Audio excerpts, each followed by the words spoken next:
ஃபிசியோதெரபிக்கு போனால் என்ன பண்ணுவாங்க?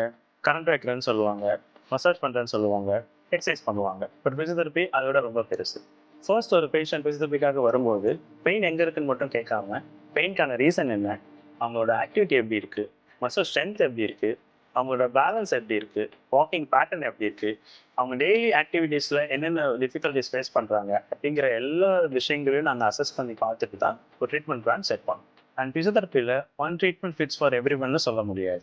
பிகாஸ் ஒரு பேஷண்ட்க்கு எக்ஸசைஸ் மட்டும் தேவைப்படலாம், இன்னொரு பேஷண்ட்ஸ்க்கு மேனுவல் தெரப்பி தேவைப்படலாம், இன்னொரு பேஷண்ட்ஸ்க்கு ஒரு கெயிட் ட்ரைனிங்கோ இல்லை வாக்கிங் ட்ரைனிங்கோ ஒரு பல்மனரி ரியாபோ இல்லை கார்டியக் ரியாபோ தேவைப்படலாம். அதனால பேஷண்ட்க்கு ஏற்ற மாதிரி கோல்ஸ் அண்ட் ஃபங்க்ஷனல் டிபெண்டன்ஸுக்கு ஏற்ற மாதிரி நம்ம ட்ரீட்மெண்ட் பிளான் செட் பண்ணலாம். ஃபிசியோதெரப்பிங்கிறத ஒரு கண்டிஷன் மட்டும் ட்ரீட் பண்ணுறது இல்லாமல் அவங்களோட பர்சனை பெட்டராக மூவ் பண்ணுறதுக்கும் அவங்களோட இண்டிபெண்டன்ட் ஆக்டிவிட்டீஸை லைஃப்பை லீட் பண்ணுறதுக்கு ஹெல்ப் பண்ணும். தேங்க்யூ.